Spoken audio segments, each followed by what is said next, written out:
Welcome to LOA Today. Walt Thiessen and life coach Joel Elston here. Today is Thursday, February the 7th, 2019.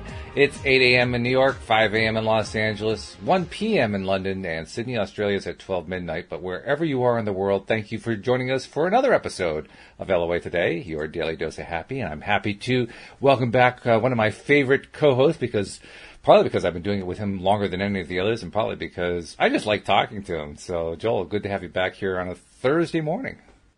It's great to be here, Walt. It's one of my favorite days of the week. It's in the top 7 for sure, and I look forward to it. Well, that's so good to hear. It's in the top 7. I like that, along with Tuesday and Monday and Sunday. Exactly. Oh, that's funny.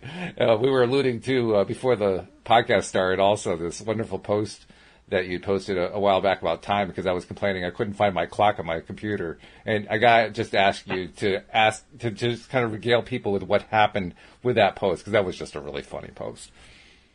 To be honest with you, you mentioned that, and how long ago was that post been? It's been a while. I don't remember I don't remember exactly what it was. Oh, it was the one where Justin asked you what time it was. Yeah. And there's like clocks all over the place. We had this dialogue about, does anybody really know what time it is? And it was. I don't remember the exact dialogue. Oh, okay. But it was awesome. Well, the dialogue was something like, well, do you have your cell phone? Is there a clock on the wall? Yeah. There's multiple. We become so used to one thing, and you realize, like you're saying, I don't have my clock. Well, but I have 19 other devices in my direct sight that will tell me what time it is. And your son in exasperation says, "I'm just asking you what time it is." Yeah. We have many of those conversations where they go, and it's just that. It's like, no, that's not where we were going. That's the point. So. It's a funny thing whenever a parent is confronted with behaviors of their own that show up in their child. But it's equally frustrating for the child when they recognize a parental behavior that drives them crazy and it keeps coming back over and over again. It's yet another way to remind us of how the law of attraction works, but not necessarily the way we want it to.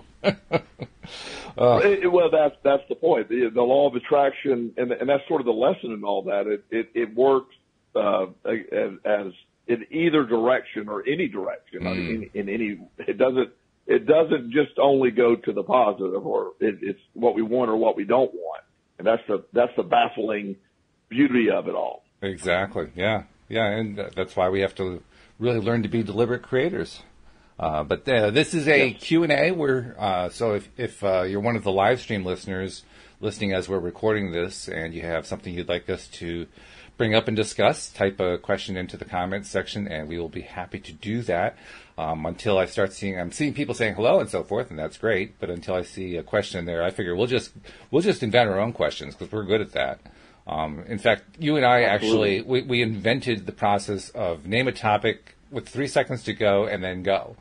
So that's the way my brain works, and it's my favorite way to do it, because I'm surprised by what it is, and so I say, wow, that's a great topic. And some of our best shows have been truly last minute, because in the beginning we would try to come up with a topic the week before, a few days before, and you'd email it to me or whatever, and then finally we just realized our best shows were the last minute ones. Exactly. It's really true. It really helps, because you're responding. I'm responding without thought, and really you get a much more in-depth feeling or reaction to it, I like that. It's the way my brain functions best. I think there's also the aspect that when you allow a question to come to the surface, bypassing the logical mind, it's a better question. And it's kind of a tough skill to learn, because literally you have to just start talking without having any idea what you're going to say. And then as it starts to come out, the question forms itself. And after the question comes out, your logical mind says, "What? What was that? What was that?" Well, it's funny you said that. I was at a conference, an addiction conference in Macon, Georgia, one time, and there was they had this speaker that was going to come in. He's a world-renowned speaker on addiction, a really good guy. And there were, 250 people in the audience, and they were waiting. And I realized, I was in just part of the audience, and I was good friends with the guy running it. And I could tell something was going on because they were 5 minutes behind start, and I could tell he was a little frantic. And about 10 minutes into it, he said, "I apologize." He said, the plane he was coming in has been delayed. We were thinking he was going to make it in time. He's not going to be able to make it. And in front of the entire 250 people, he said, "However, I'm going to impose on a dear friend and ask if he would talk and maybe share something and say the public speaker as well." And I had literally no preparation. And I needed to fill 45 minutes. And I do this all the time, so I'm not trying to act like it's that big of a deal. Because but I do it 45 minutes, 45 minutes is a long time to talk. So that is, I don't care if you've done it before. That's still a pretty big deal. And I have sort of some default, concepts in one of my favorite topics of all time is the power of the inner dialogue and how it affects your perspective and how that affects the law of attraction. And so that's my go-to, what do you do when you have nothing else to do concept. And, I gave a talk and I talked for 45 minutes. It was really, again, without tooting my own horn, so to speak, it was really on point, and I went through step by step, and afterwards I had 15 or 20 minute, questions. And finally the guy had to cut it off, and he said, "I know that everybody else needs questions." And I literally, I'm trying to, and I'm going to say literally, I don't know how many. I got several emails. I would say probably 20 emails, from attendees, and I cannot believe that you didn't prepare for that. One gentleman, a conspiratorialist, believed that all that was set up to make it look that way. But he said because it was too well done. And, so that spur of the moment impromptu stuff, I think, especially when you're vibrating emotionally on the right level with the law of attraction, it's when it can be the most powerful as well.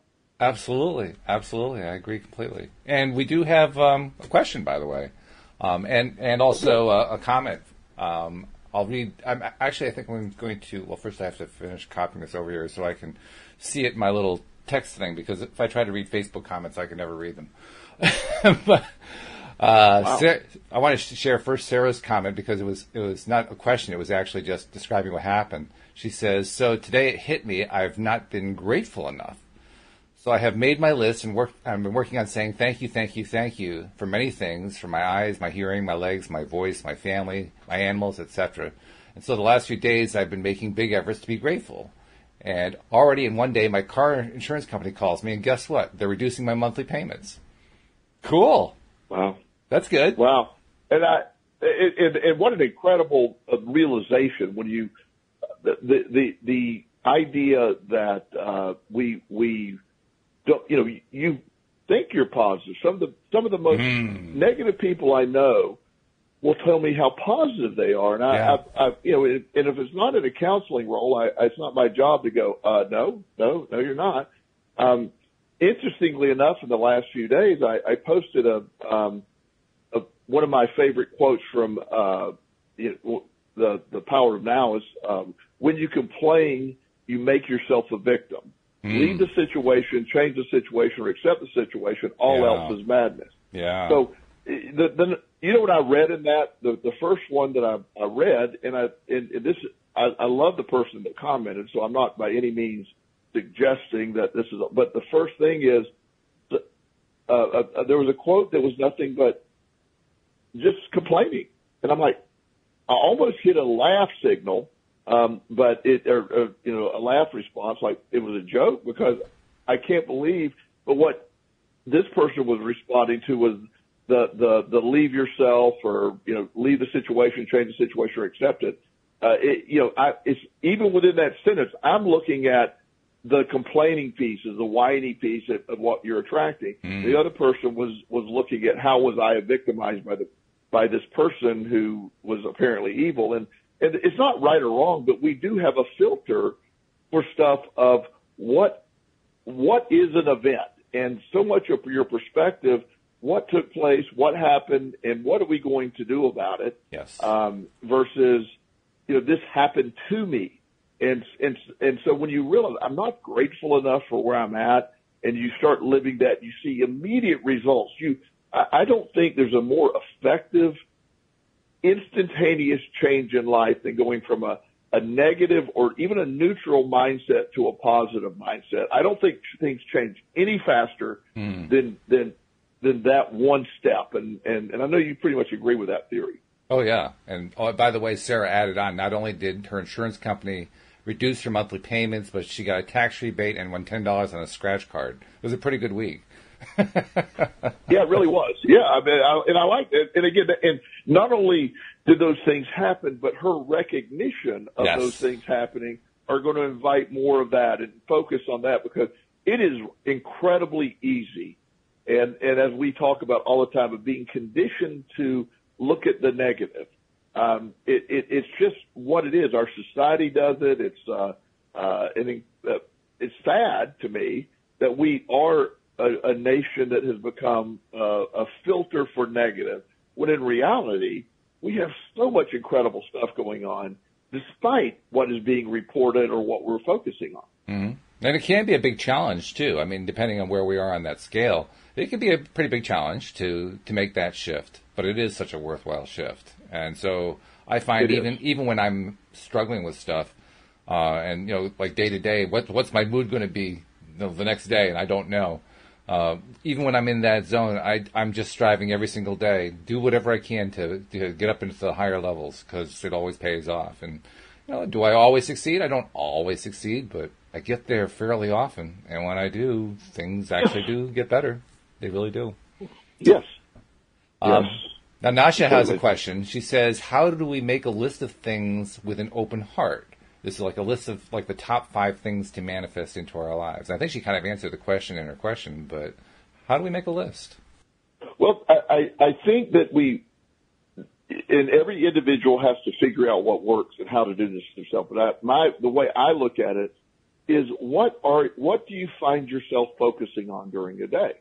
If there are, and also these are made up statistics, but they're roughly right. And I'm not going to pull them up, but we have anywhere from 50 to 100,000 thoughts in a day, and I use that wide range because there's people that will argue over everything. So somewhere within that is what an average person has number of thoughts, and within those thoughts, something like 90% of those thoughts are the same thoughts day to day, and 90% of those thoughts are negative in source. You're thinking that you're fearful of, or you're worried about. So number one, most often that we use the top 2, financial stuff and relationship stuff. Mm-hmm. So if that's where your energy is, then we need to learn to, on my list with an open heart of what I'm grateful for, I need to see where my mindset is. If you're unemployed and that is a big stressor for you, then employment becomes one of the things, what am I grateful for? I'm grateful for my ability to maintain and have a job. I'm grateful for my ability to look for a job. I'm grateful for the job that I'm about to begin. All those things, there's different methods of doing that. So sort of whatever your subconscious will let you know what it's thinking about, and those are usually the top 5. And it's you've talked about this, and one of my favorite comments from one of our listeners over the last couple of months has been the gentleman who wrote, "I've been working on the law of attraction, and I don't know why it's not working, because I really am focused on my finances." And then he said, "Well, by the way, everything else is fantastic. It's gotten a lot better, but my and I love that so much, because it was first of all so sincere. Yeah. But it also pointed out where the resistance was the money. Once he was letting go of the other stuff, everything, my health is perfect, it's great. Just the money wasn't there. And it's like, wow. So you see how that goes. So when you're making your list and you're doing that, it's what is in your world. There isn't a way to you can't force your way away from where your mind is at Yes. often, because those are the things that are real to you. If you're not going to be able to pay your mortgage in the next 20 days, and it's due, then all your power is not going to get you away from thinking about that. How you can do it is reframe how that's an event in your life, and that's really important. Yes, the reframing is a huge piece, because that reframing is how we change the way we feel about something. And when we change the way we feel about something, that's when we get into that space like Sarah was in, where everything starts to work because you're feeling good because you're so grateful for what's going on. So, yeah. Right. And one of my clients recently came in, and they have been struggling financially, and their mortgage was, and I use a mortgage reason for an example, that their mortgage was due, and they've never missed a payment, always been really good, but they're transitioning jobs, and I'm concerned that I'm not going to be able to make my mortgage payment this month. Mm-hmm. And so we were processing that. He said, I don't want to be concerned about it, but it's a real thing.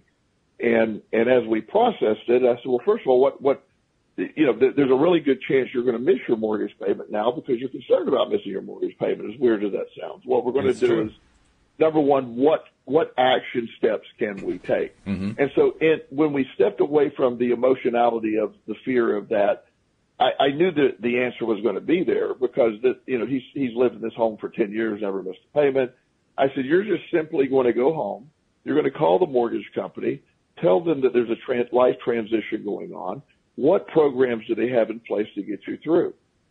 Well, I mean, it didn't take him 10 minutes on the phone. They were wonderful. They said, we're going to give you a 90-day window to get things reorganized. There'll be it'll just be put on the back end of everything. But it was an incredible deal for people who have never had a problem before, and it instant relieved his issue. And it turns out he got employed the next day, ended up being able to make the payment, and the program never needed to be implemented. Wow. So you see how all that goes. He said, and he believed, and there'll be people that'll debate this, but it's fine. Sure. But he really believed that once he took the fear of not making it away and knew he was going to be fine no matter what, and they even offered him, with the equity he had in his home, said, sir, if you need a home equity loan, we could get you $25,000 in 2 days if you need it. So he said, no, I don't need that. But that relieved him even further, taking out of that fear-based thing. His bank was very supportive, and by the time it was all done, he never needed to access all that, able to make his payment, and it all went away. And he related it to the change of attitude changed everything. Absolutely. Yeah, I agree completely. Yes. Well, I mean, that's law of attraction, clearly. But the fact is, the moment that he changed his mindset, look how quickly that new job showed up. I mean, bang! That's the piece that was just so amazing to him, was instantly, without when I say instantly, the next day, I mean, getting a call, and and I forget the exact details, but it was something along the lines that he had interviewed for this job like 3 weeks before, didn't hear it, assumed he didn't get it, and it was a very, really good paying job, and so everything worked out exactly as it could, best it could, just with his best as he's changed that. But it was after he made the call to the mortgage company, and he immediately was relieved when they gave him that option. They gave him they changed his attitude. He felt actually grateful for it, and they reminded him, you've had 10 years of never missing a payment. We're not going to ever we're not going to mess with you or bug you or whatever you need to do. Well, you just let us know, and we're here for you. We'll do whatever we need to do. It really reinforced he was feeling so negative about everything. He's like, God, these people really value my business. And so it's a cascading effect. So it's exactly what you're talking about. Yeah, yeah. And Sarah, by the way, who had all those wonderful things happen when she expressed her gratitude, she still finds that there's another thing that she's struggling with and she wants her advice on. So let me read to you what she typed up for us. She says, so today in work, I told someone they were negative and not to be so selfish. She says, I'm struggling to even be around negative people. I don't even want to be near it or hear negative comments or conversations. And she wants to know how do you deal with someone who is bringing negative vibes to your space. She says she works in an office, and sometimes They're just sitting next to her, and she has to sit there for 7.5 hours with them and have no choice but to listen.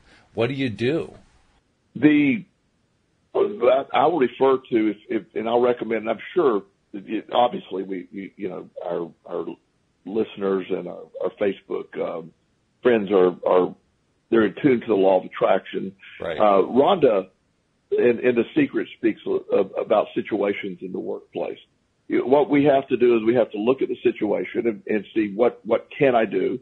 The idea that I'm around a negative person, that person, all you can do, you can't force someone else to not be negative. Right. What you can do is reframe how you're perceiving and how you respond to the negative people. That sounds incredibly easy. It's not. It's a very hard concept to get, but once I learned this working with children a lot, especially kids that have been through a lot of trauma. They often they act out horribly, and nobody wants to be around them, and it becomes a self-fulfilling prophecy. So when you're around super negative people, you can't make them not be negative, and you're in a job that is unlikely, or you probably wouldn't want to leave, or it's not worth doing that. But all you can do is reframe how you're looking at them and remove their power. Yes. Because when somebody angers you, the truth is your response to what they're doing, once you take their power away, they become irrelevant. And I know in the workplace setting, you cringe when you hear their negativity, you cringe when all that happens, but you can work on your responses to that. I have one of my clients has a noise canceling earphones that he wears until he has to, and again, don't know the work environment, but until he's required to engage, he wears those for that exact reason, for the negativity. Mm-hmm. And so trying to find a sort of a workaround for your situation, and it takes the negative energy that's being placed out there. You have to accept it on some level. You have to give it power before it can upset you. When you don't have that when you become impervious to that negative energy, it can be placed out all the time. Now I know what I'm talking about is theory. I'm not trying to say this workplace environment is the best conducive place to have where you're at. If it's a job you love and it's good paying and you don't want to leave, then you have to figure out a way to make it work. And then eventually, when you change your attitude toward it, the law of attraction will respond, and it will have to change in some way. I don't know how it will change. It could change that person leaving, another job or a promotion or a different environment for you. But so much of it is how we respond and how we look at it. And we can only deal with the stuff that is in our direct control. I cannot force anyone to not be negative. I can only control how that negativity affects me. Yes, exactly right. Although I will say this, and this is actually kind of a fun little experiment to try. What you can try to do is before you go into work, like immediately before, the first 10 minutes before you actually walk in the door, you can take that image of that person, whoever that person is who's so negative, put that person in your mind and try to imagine that person being the happiest that they can possibly be. And just being a completely different person, and they're so friendly to everybody else, and they're so respectful, all the things that they're not during the regular time that you're actually working with them. Just, and as crazy as it sounds, just imagine that and play it out and get excited about it. I can't guarantee that what's going to happen is that they'll turn into that person. What I can guarantee is they will produce a different behavior of some kind. And that's the fun part, watching to see what behavior changes they end up making, not realizing that you're putting out all this positive stuff about them. It doesn't make the negativity go away necessarily, and it doesn't make it any more easy to deal with. But it does make it easy to see I do at least have some influence on somebody if I look at it in a positive way. And I'm sorry, go ahead. What you're going to say? You're really onto something there too, Walt. One of the things that happens is when I'm around somebody that's very negative, and I've done this a long time, I think the concept of, for me, again, personal life, when I'm looking at it, number one, I'm like, okay, at some point in this person's life, the negativity has worked for them. They've gotten the response they wanted by being negative. So that's how they developed it. I don't give people what they're seeking from their negative response. I don't reinforce that negative response. So I have developed a very, very thick skin in a sense. So when somebody is trying to be negative and I'm not responding, they are going to be required. If you're going to deal with me, you're going to be required at some point to come up with some way of operating that's not negative, because you're not going to be able to function in my world with me being that negative. I just don't put myself around negative people. Now I know when I'm not in that kind of work environment, so I understand. But you also can't reward their negativity by showing a reaction. Yes. One of the things that for years, my oldest son TJ, I adopted him from foster care, and it was he was a very difficult case when I first got him. And one of the things that he would get into these really mean rages, and he would never physically attack. I mean, he's tiny, but he would just scream and yell, and my response, everybody before used to get angry at him and escalate and try to out-scream him. And the louder he got, the more quiet I got. And I would whisper even.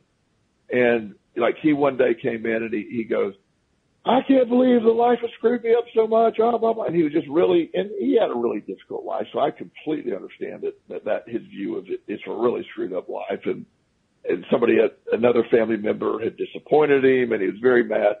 And so he was just screaming. He said, I hate you too, and I hate everything that goes on, and you're part of the problem. And I said, I'm sorry you feel that way. And then, don't try to use psychology on me. No, I'm not really. I really am. So, and I got softer and softer, and he would have to stop his rant to hear what I was saying. Yeah. And then when he would stop, I would talk in a normal tone and not try to argue with him. And I'm like, buddy, I can't imagine how upset you'd be. And then he would start escalating and I'd talk further again. So I changed the frame of my response, and he eventually, those fits went away after a couple, because it didn't serve him. It wasn't getting him what he needed for. Exactly. It's like people who are always negative and being the victim. When they quit doing that, is only when it quits working. I mean, we all do what works for us. And when people stop rewarding the victim mentality or that negative mentality, when I say rewarding, by them getting what they want or getting a response from you, they're seeking that. It's like somebody's pressing your button. You have to allow that button to be pressed. And that's where our power exists. Yeah. Shelley Epperly, who does the Monday evening podcast with me, has also logged in, and she asked a follow-up along the same line. She says, don't you all think that if you start pointing out all the positives to those people, it helps to either see things better or they'll stop talking to you entirely? Right. Yes. Well, one of the things, I irritate so many negative people so bad with my positivity that they don't want to be there. They don't want to be around. Why do I want to listen to that guy? Because no matter what I say, he's going to turn. I had this one interaction that this is a true. I posted this on Facebook the other day too. This is hilarious. My son Justin, as you know, our audience knows, I adopted Justin also a couple years ago, and he's 13 now, and he's doing really, really well. So he was at a friend's house. Well, this is hilarious, and he's at a friend's house, and the friend is his mom is there. He's a single mom, and she is a single mom. And so Justin was there, and why she felt the need to discuss this in front of the two boys, I don't know. But she was frustrated with her ex or something, and she looks at both the boys and goes, the hardest thing you can do is be a single parent. And so Justin, and he's telling me the story, and he didn't realize what he had told her, but Justin said, my dad's a single parent. It doesn't look that hard. Maybe you should give him a call and ask him what he does. Well, I tried not to laugh, and I said, well, what did she say? And she goes, she just quit talking. And I'm like, it wasn't the response you wanted. That's right. And second, I don't know why she felt the need to say that to two 13-year-old boys, one of those boys being her son, whose dad is the one she's complaining about. Yep. But besides that, it goes to that when you don't get that reward. I told, and I've said this before, and this is not by any means politically correct, so I apologize ahead of time. Oh, you no. Always email Walt at the station if you Walt at LOA today.net. I appreciate how you always just redirect that to me. It's so heartwarming to know that you're doing that. and so there's a much bigger topic than this, but one of the things that happens when, my son Chris one time came home from school and he said, I was bullied today. And I said, well, that's an interesting choice. And he said, what? I said, that's an interesting choice. And he said, I don't think you understand. I go, no, you were bullied. I said, yeah. I said, well, what did you do about it? And he said, well, no, I was just bullied. I said, well, you tell a teacher. And we went through the whole thing. I said, well, son, being bullied is an act. It's an act that takes two people, one person bullying and the other person to accept the bullying. And I said, there's several options in which you can do, but living there and accepting the role of being bullied. And again, I understand it's a much bigger process than that, but how we tend to view that, I said, so people said words to you that hurt your feelings. So you're giving them the power with those words. Yes. And then if you start crying, then you've reinforced what they're trying to do. And so they realize they can make you cry with words. And he got a lot better about that as time went on. And so when we see in something, our response to things is our ultimate power. That's where we're the ultimate control of things, where we're able to, I get to determine, I am the sole decider in how I interpret what you tell me, Walt. Right. That's it. You could come across as attempting to make me as mad as humanly possible and upset me, and I have to decide that. Now, I will also say there's especially when children are involved in school, there is a physical attack kind of thing that I'm not talking right. about that. Right. That's an entirely different. Yeah. Yeah, that's a bullying. That's assault. Zero tolerance for that. Right. Yeah, that's assault. That you call that something different. Right. But the verbal bullying or making fun of and then crying and I said, yes, the guy's a bully and you accepted the role. You accepted the role, and so he did a really good job of reframing that as time went on, and didn't allow that to be. But it has been rewarded overall when we have a behavior that's rewarded that's negative from someone else, and that's such an important piece that people behave in ways that serve them, and negativity and defeat get a lot of people. One of my favorite analogies is when I was, it's a couple of years old now, but after I adopted Justin, one of my dreaded events, which actually ended up being very good, was, obviously there's a name change that has to take place. And then once the name change takes place, I have to take the court document to the Social Security office for them to change the name on Social Security card. And that could be an all-day event. Fortunately, this was very short the day I was there. But when I was in the lobby of the Social Security office, I was hearing everybody there, and all they were talking about is tricks or methods that they can ensure their disability. Don't tell them you're able to walk this way. Don't tell them this. Or one lady's like, in a wheelchair, and I actually hear her say, and she doesn't, she's like, well, she had to go to the bathroom, and she told the girl, well, I don't want to walk to the bathroom in case they're watching me, so push me there. And so they're reinforcing the disability is working for them, and they're fearful of losing that. Or one guy's like, I would get a job, but I would lose my health insurance, or I would get a job. And so you see their fear, and again, I'm not picking or making fun. I'm just letting their behavior serves them. So everything we do when we learn to behave a certain way, what works for us? Negative people have been conditioned for years and years and years to think negatively and be rewarded, or their view of being rewarded, getting their needs met through negativity. So in the workplace, that just carries on, and it's worked for them in the workplace.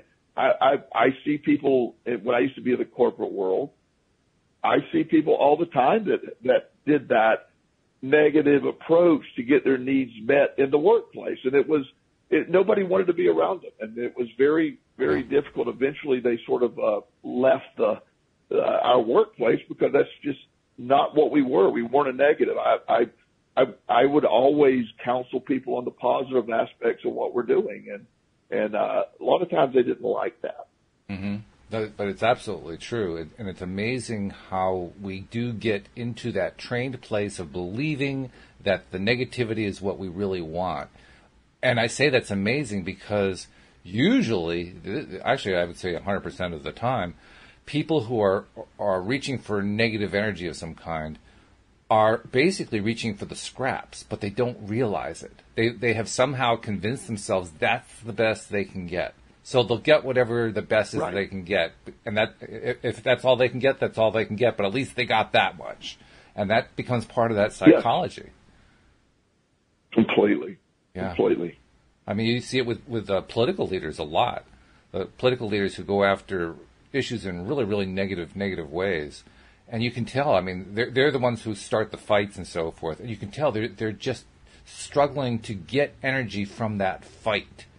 It's not even the issue anymore. It's just the fight. Because if you fight hard enough, you get a little bit of an accolade from your own guys, and so you feel a little bit better. You know, do they feel great? Heck no, but they feel a little bit better. You know, they settle for so little. They settle for crumbs. Yeah, well, and that's how we get into that belief, or we get into our politics today are really super negative, and it is perceived what works. And when somebody does try to be positive, they're perceived as weak. They're perceived as, that's just been a reframe. I view the negativity as actually being exceptionally weak and real simple-minded. It is.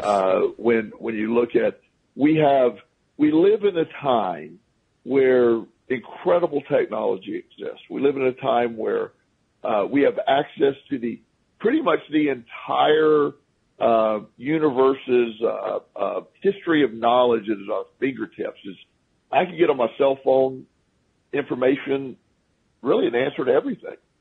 It's all right there. Yeah. And I find that amazing. I love that. I love that we live in this environment. I have incredible positive people in my orbit, my world. So I live in a world that's really positive.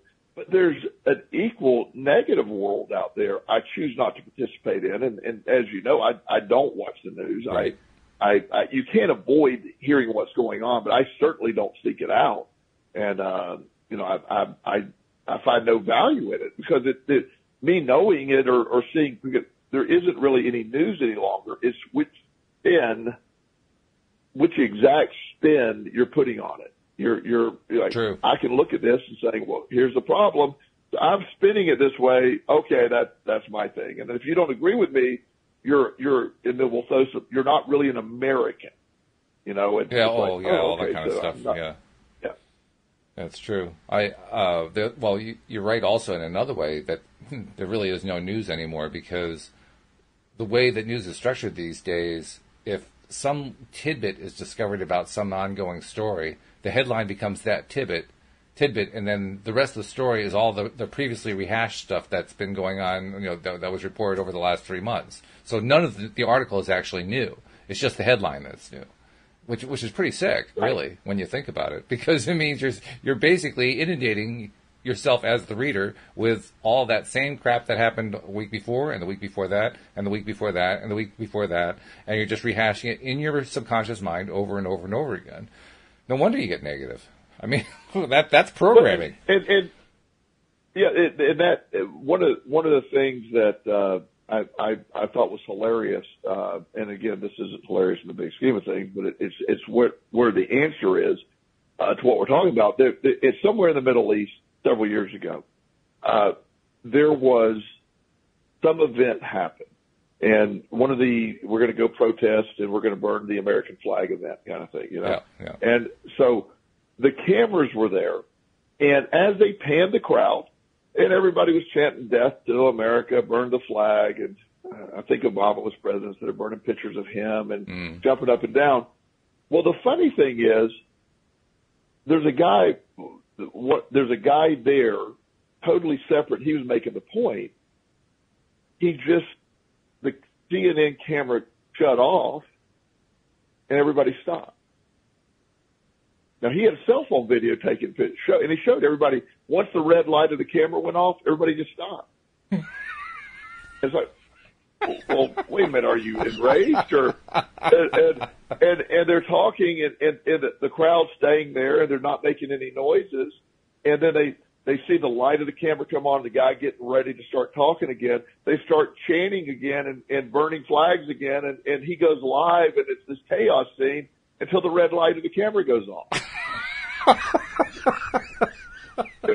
It was hilarious. I'm going, oh wow, yeah. So they were programmed. They were seeking the attention of the camera. Sort of I like the concept of, if a tree falls in the woods, there's a sound. If a protest takes place and there's no cameras there, did it even happen? Did it even happen? Right. It's that same. Yeah. And so I think that's what happens with the negativity and all that. When you're around negative people, when you're around the workplace, I always try to look at the somewhere along the way, what happened to that person to be so negative? And I've had people come up to me. One of the gentlemen in the gym that I work out with, he's an older gentleman, that this has been going on for years now. For the first 2 or 3 years, I speak to every person that I walk by, how are you this morning? And most people are fine, whatever, just nod or smile or whatever. And I know people, I'm in the gym every day, so that's sort of my social place. Right. But there's always been this one guy that he was so grumpy, and he would literally look away or grunt at me. And every single time, I would go, hey, how are you today? And finally one day he stops and he looks at me full of rage and he goes, I don't like people talking to me, and you ask me how I'm doing every day. I don't want to answer you. He was furious. Now, I have no idea what happened in his life to make him be that way. I really don't. I can't imagine that he was born that way. But a bunch of stuff has happened in life. And I said, well, sir, I apologize if in any way that upsets you. I said, but when I speak to you, I'm really doing that for me. I'm having an incredible day. I'm going to say, and I said, and tomorrow I'm going to speak to you again, and you don't have to respond to me. And you can yell at me if you want every day, but I'm going to speak to you. So he stomps off and he's mad. So next day, walked by. I said, hey, how you doing? He went, oh, and he walks off. About the third day, I walked by. How you doing? He goes, good. How are you? Whoa. Good. And we never talked about what happened. And ever since then, we speak. Now, we've never had a conversation other than that one. Right. But it's different. It's different. I changed his response to me. I don't care. I wasn't speaking to him for me. I put my positivity out there. He didn't have to be around me, and it worked out in a way that we at least now he's able to speak. And again, we never had the discussion of what changed or whatever happened. There are days he speaks first now. Wow. When I see him at the gym. Yeah. And it's a new dynamic, and I don't know anything else other than that. But this is important to understand that there are people out there, and I want to have some empathy. And again, I'm not trying to make excuses for anyone's behavior. Nobody gets to that place unless it served them. There's a lot of stuff that happens in a person's life that gets them to that place. And so when I understand it, and there are also some people out there who are just not nice people. There are people out there that have stuff going on, and that's okay too. They're just never going to be in my orbit. And if I'm at work and I can't help but be in their orbit, they're going to be in my orbit in the manner which I choose to interpret them in my orbit. That's such a key point too, because one of the big benefits, and we talked earlier about, just putting that person into that positive place in your mind and, kind of making them in your mind act out in this really, really great way that you'd like to see them act, and then watching to see what happens. I mean, not necessarily expecting that they're going to adopt that behavior, but something's going to change, and watching what happens when it changes. You described a really nice story about how, I mean, you didn't do that necessarily intentionally. You did it because of, like you said, you just like to be friendly to people. But how interesting, the guy actually had two choices from the point of view of the way Abraham explains things. Because you had put out a very high vibration, he was at a low vibration. He could do one of two things. He could either raise his vibration, or he could actually disappear from your life. Because it's impossible for him to stay in your life if you're high vibe and he's low vibe. Can't happen. So you didn't necessarily do anything intentionally. It's not like you were trying to manipulate a situation. You just were who you were. And ultimately, he made the decision to raise his vibration, which is a really cool thing. And that's what we can do. You know, we can only do our side of the law of attraction, and you can't force anybody into change. However, by maintaining your positivity, their negativity, it can either it can attempt to override your positivity and make you negative, or eventually, as you're saying, they move on. That's a very broad statement. And again, in The Secret, she talks about that. Does a really good job with that. Yeah. She gives a couple of examples. One in particular is a gentleman who, homosexual man that was in a work environment, felt he was really looked at in a different way and treated poorly. He changed his view of everything in his workplace. It just all fell into place very quickly. Right. Nasha mentioned that in the comments section, the exact same scene. And that is a cool scene because he changed the way he felt about how other people responded to him. He had this mindset that because he was gay, other people were going to abuse him, and so they abused him. And then with his coach's help, he changed that mindset. And all of a sudden, those people either quit, got transferred to another place, or just simply kind of disappeared. And, whoa, what kind of result is that? That's fabulous. Right. This is a real quick story, but I have a powerlifting friend from Russia that visits, and he's gay. He's 6'6" and 390 pounds. Wow. So, yeah. And so we're in the gym one day working out, and there's a guy, and he's clearly, he doesn't look gay. I mean, he doesn't act gay, whatever that really means. He has no feminine qualities.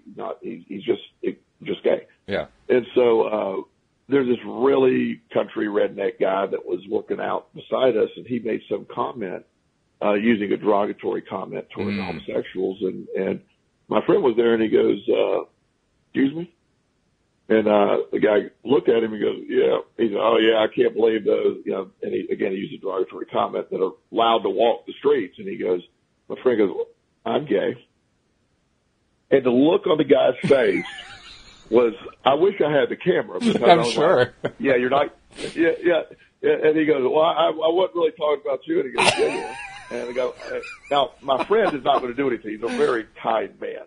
But to see this guy's face, it took him about 4 seconds to get off the gym floor in his gym bag and get out the door. He realized, I don't want to be there anymore. And we laughed about it. And he never said anything. My friend never said anything, David. He just said, and the way he worded it, it was kind, but it was hilarious. And so, people are going to put that energy out. Now, that energy didn't serve him that day, so he may come up with a new way. Might look around going, I don't want to say that again. Yeah, really. But that really isn't on a topic, but I just thought it was a great story. But we have so much going for us internally that when we realize how other people affect me is completely up to me. And there's a separate thing if somebody's putting your hands on you and that's assault, as you said. Yeah. That's not what we're talking about. But if I am offended by what, I've had people say, I hope this doesn't offend you. And I go, you don't have the power to. Are you kidding? You don't have that power. To be offended, you have to give the offending party the power to offend you. You're giving it away. That's right. And that's, once you understand that, everything gets a lot easier. Absolutely. There's a quote that comes from the Abraham book, The Law of Attraction, The Basics of the Teachings of Abraham. And I love it so much. It talks exactly about this. I love it so much that I actually copied it out pasted it into a Word document so that I can just grab it whenever I need it and send it to somebody who is expressing something that tells me that they need to hear this. Typically somebody who's gone on a rant on Facebook and complaining about how terrible everything is in life, and how they're being mistreated and all this stuff. And I want to read it to you and get your reaction on it. It's entitled, "Their disapproval of me is their lack. If there are others who see something in you that they do not approve of, most often you see their disapproval reflected back through their eyes, and you feel that you've gone wrong in some way. But we say to you, it's not your lack, it's theirs. It's their inability to be the allower that brings forth their negative emotion. It's not your imperfection. And similarly, when you feel negative emotion, because you have seen something in others that you do not want to see, it's not their lack, it's your own. So when you make the decision that you want to see only that which pleases you, then you will begin to see only that which pleases you. And all of your experiences will bring forth positive emotion because, by the law of attraction, you will attract only unto you that which is in harmony with what you want." I love that. Isn't that great? I think that is so, it's so well, and that's where I just love, the stuff of, the Abraham Hicks material. Yeah. It's so well said. It hits home with when you're basically, the power of all of that is your understanding. That's sort of the biggest life hack there is. Right. This is up to you. All of this is up to you. It goes against a lot of what's being taught in psychology today and stuff. Because we look really hard to look at everybody. All of this exists within you. Your power to turn that switch on and off is simply your biggest power. The power of your perspective is your ultimate power. It's because it eventually gets into the subconscious of your perspective, how you're doing things, and that becomes what you're attracting in the law of attraction. Mm-hmm. It's amazing. Yeah. Yeah. It's so important to remember who is responsible for what in an exchange like that.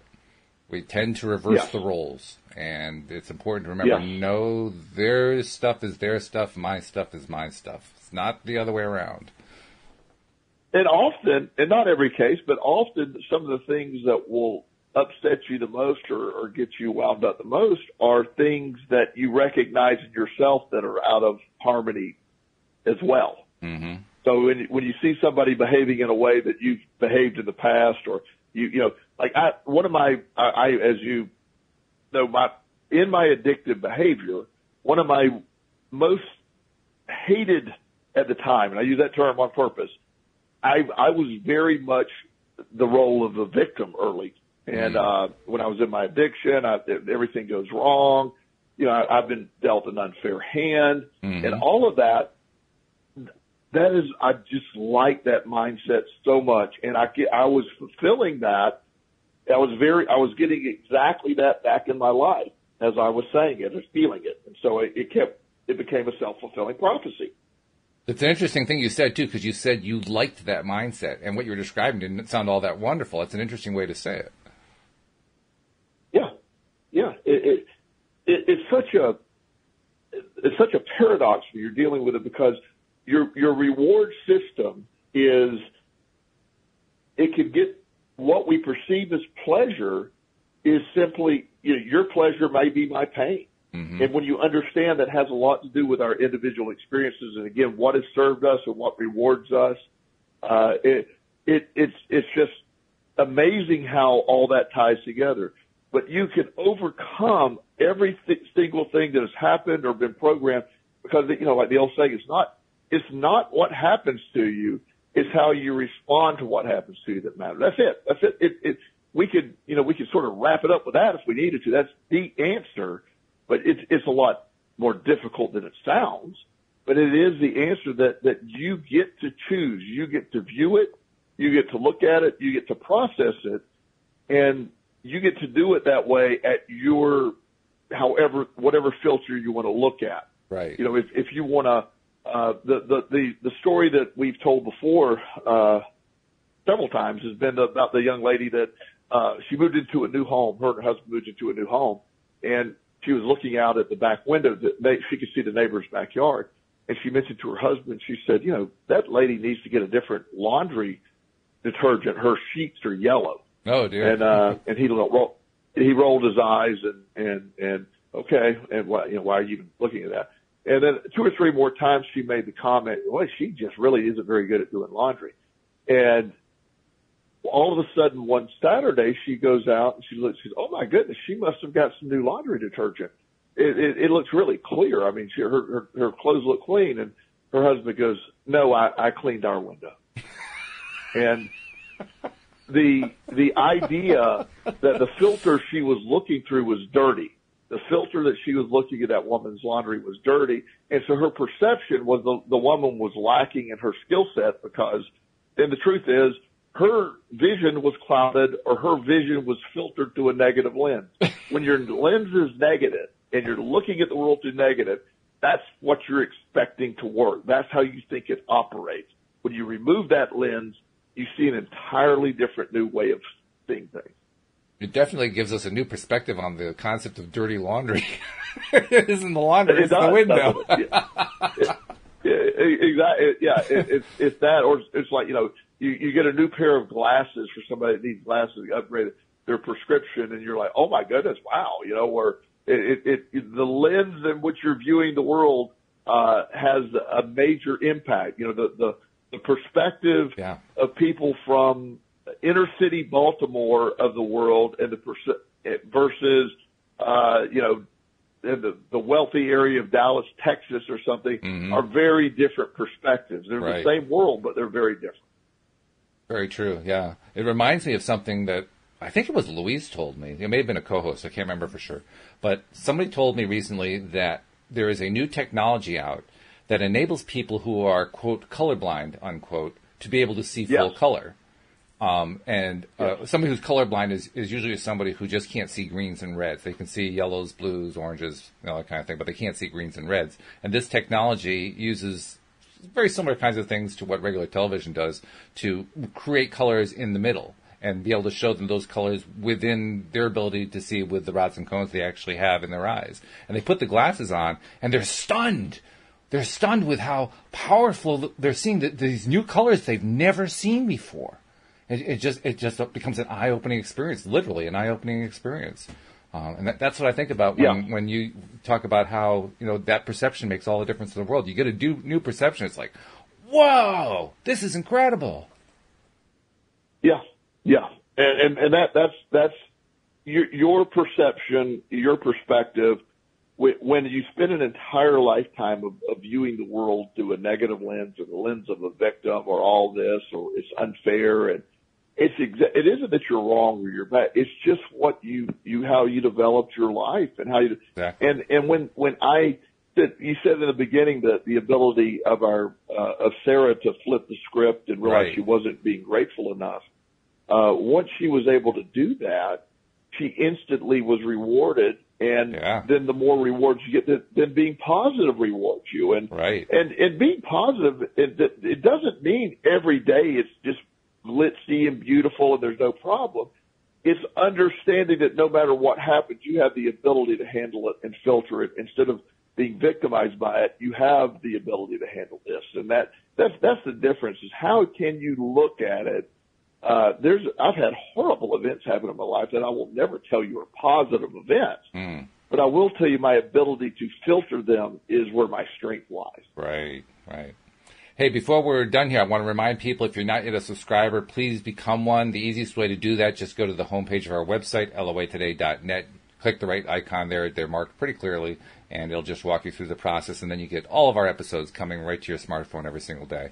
And with that thought in mind, Joel, thank you so much for your weekly wisdom. I look forward to it every week. The only sad part for me is when it's done for the week, but hey, I get to do it again next week. That's a good thing. We'll be there next week, for sure, Walt. Absolutely, Joel. And we'll see you all next time here on LOA Today. Goodbye, everybody.